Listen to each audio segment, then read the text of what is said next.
Hey, welcome back, everyone. Patriot Knife and Tool coming at you on a Black Friday. It only happens one time a year, the day after Thanksgiving, when everyone goes to Walmart and they buy a bucket load of knives. Yes, indeed, folks. It's the day after Thanksgiving. Thanks for joining me here. I hope you all had a good Thanksgiving. I'm just having a little fun. No, I don't buy knives at Walmart.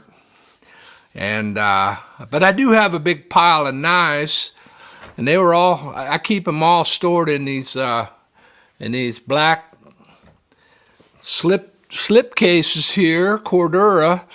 But we're going to look at them, folks, so mark it on your calendar. We're not going to be looking at antique knives. If you watch my channel, you know that's kind of the stuff I cover. But I am an outdoorsman, and I do appreciate really, really good quality modern knives, modern folding hunters and EDC, tactical knives and things. And I pick them up once in a while, but I never go to Walmart and buy them new. No siree. So we're going to look at what we got here, folks. All fun aside, I'm going to unveil my collection of more modern knives here, more modern folders. The flippers. A lot of them are in the flipper category. So let's move this away. Let's move this out. And we're going to look at my collection. Now, none of these I bought new. These are all pawn shop finds and antique store, wherever. Maybe a garage sale here and there, but probably mostly pawn shop. But some of them are a little older than others. Actually, this is a wife's knife here. This is probably the oldest one of the bunch. It's the original Buck Light. One of the earliest buck knives that came out, that is patterned after, it's basically a 110 with a composite handle on it. And they came out with those a long time ago. I'm thinking that's in the 80s. Here's another buck here. So this is called the Buck Light, but it probably has a model number there, 426 plus. That dates it. So it might be 90s. I'm not sure. Here's another one. Here's another buck. We're going to get into some cool ones here. I didn't run down to Walmart and shove people aside and run up in there and park outside for 2 hours waiting for it to open to get these. No. But I bought them used, and when they were cheap enough, and it was a knife that caught my fancy, I would buy it. So here's a 450 with it looks like kind of like a C code or something there, lock back, kind of a rubber craton handle. I probably paid a couple $2 for that knife. Here's another buck. Bought this about a year ago. It sat in a pawn shop for a long time. Finally, I was able to talk him down to a reasonable price for this thing. This thing weighs, well, I tell you, it weighs twice as much as these two right here combined. But this is a cool buck here. It's just an interesting model. I think it's kind of like a law enforcement paramedic knife here that you can bust open windows, cut seat belts, and rescue people. Yeah, so anyway, this is a cool buck, a 279. You buck fanatics can date it with that symbol there. But cool knife, heavy duty, kind of a cop knife or something. Here's another buck. Now, I like this one here, and I packed this one hunting this year. Some of these bucks are pretty cool, and this is one that I really, really dig here, and it's the 395 Again, you can date it with that arrow pointing up. But a really, really great, lightweight hunting knife here. Now, all the blades on these knives, I believe, I'm pretty sure they're a stainless steel version. I don't think there's any that are carbon. And that's okay. You know, you could wade through a raging creek trout fishing with this knife and, you know, forget to wipe it down, and it's still probably going to be all right. Great knife. I really like this one here. Again, it's kind of a buck 110 version, but just kind of more modern. Yeah, I like some of the modern. I really like this one here. This one is cool. It's a little lockback too, but this thing is so feather light, yet it really, really has a plenty long enough blade, probably, I'm going to say 2.5 maybe, probably 2.5 inch cutting there, 284 with the kind of the plus mark there, so you can kind of date that. But this is a really, really, this is probably my favorite of the ones I've shown you so far. This is a great EDC carry. And again, it's lockback, which is really fantastic for a knife that you really, really want to hold up. And so Buck made so many EDC type knives, and I'm not talking the 110, 112, the brass rosewood versions. I'm talking about these Buck folders, composite knives. They made, gosh, man, so many. Hey, let's take a look. This is my only Benchmade. I didn't buy it new. I didn't go out and spend 140, 150 bucks or whatever it might have been for this knife here. No, I did not. And this knife here I bought used in a pawn shop, really cheap.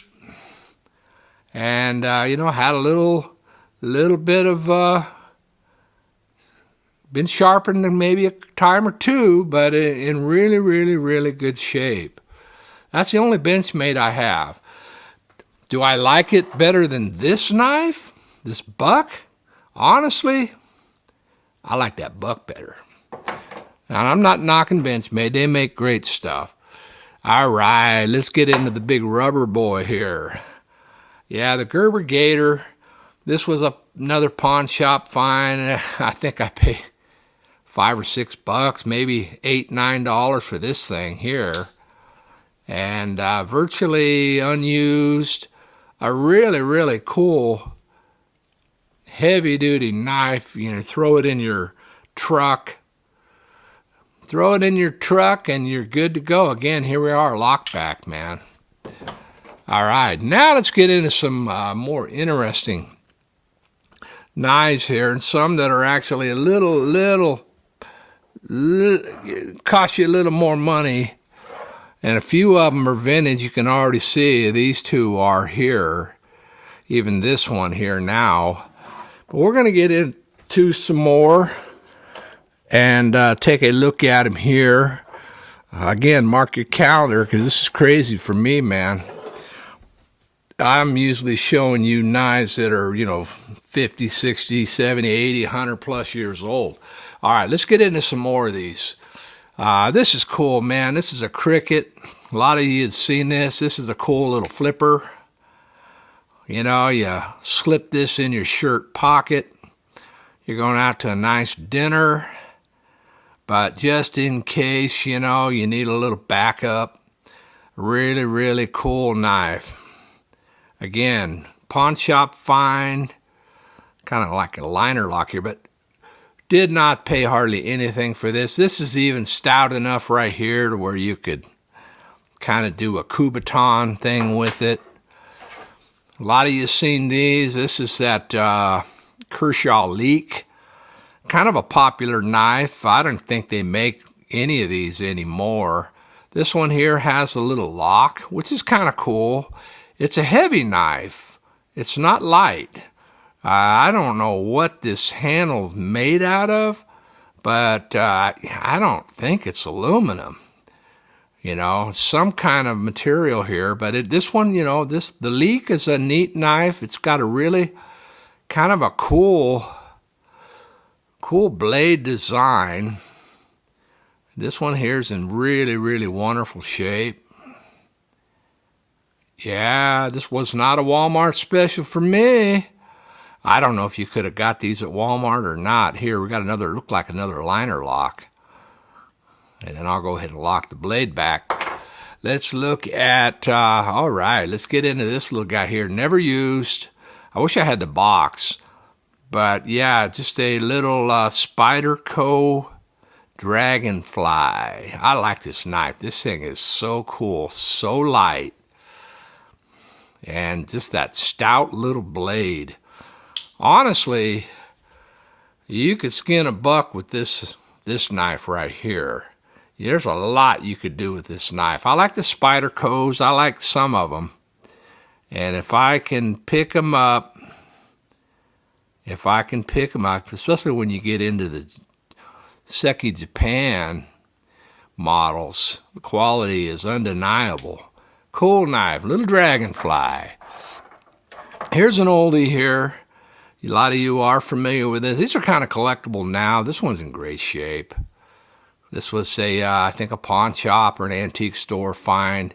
I have had this knife probably 15 years or so. And I've used this one trout fishing, camping.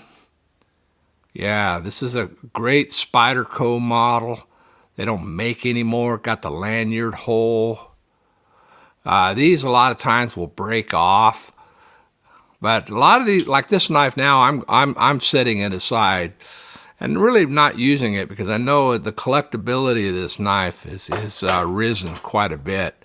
Here's another one. Yeah, this is one of the originals, man. The auto clip, the SOG.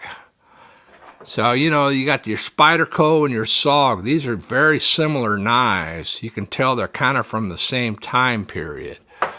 And these are collectible too. This one here is non-serrated. And, you know, everything works on this one here. The adjustable tension wheel here and all that. And this knife here is excellent shape.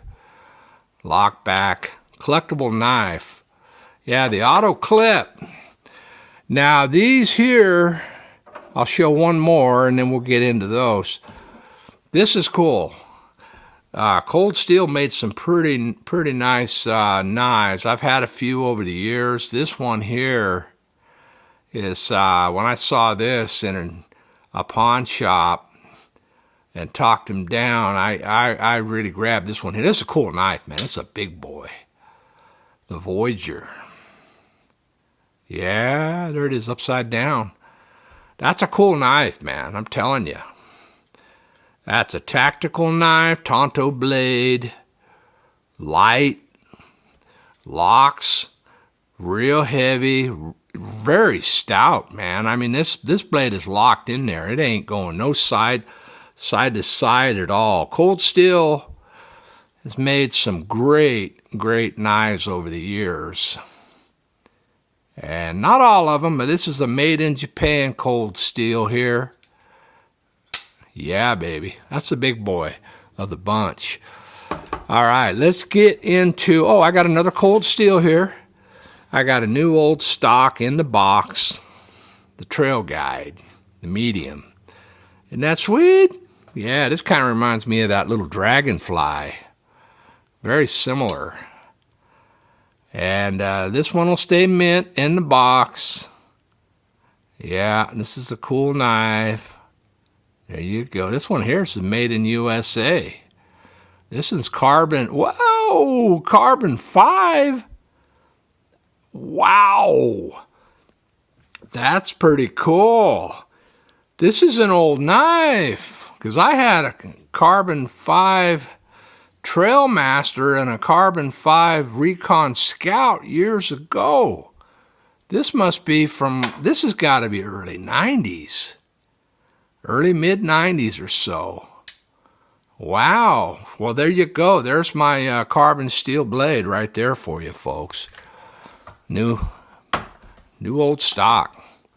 All right, we're going to get into some really cool ones here.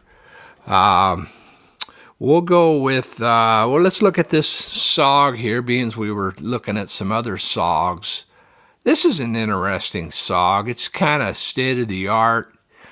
Almost looks like a spaceship from Star Wars or something. But, you know, interesting concept on this one. Never been used. This is mint. The SOG Salute Mini. Now, I don't know if SOG kind of marketed this for military guys, because I could see this almost being like a military knife, because it really, honestly, is very heavy duty. This handle is not going to fall apart on you. This little clip here is not going to fall off, and it's sharp as all get out. So, interesting one. SOG Salute. Yeah. All right, we're going to look at this knife here. We're gonna stick with cold steel. This is my favorite of the cold steels right here, and it's mint. I got this in a pawn shop with about 8 knives, and all mint, never used. Somebody was collecting knives. This is a cool one here. Cold steel, code 4.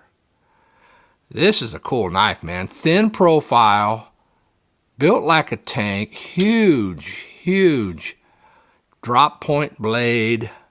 It's going to stay mint, folks, unless I decide to carry it. S35VN. So this was a kind of a high-end cold steel knife. Look at that. Look at the quality of that grind. Look at the edge work. This is no joke, folks. Look at that. Cold steel made some really quality knives, and this, to me, this is awesome. But it'll probably stay mint. All right, now here is I have another one of these. This one's mint, never used.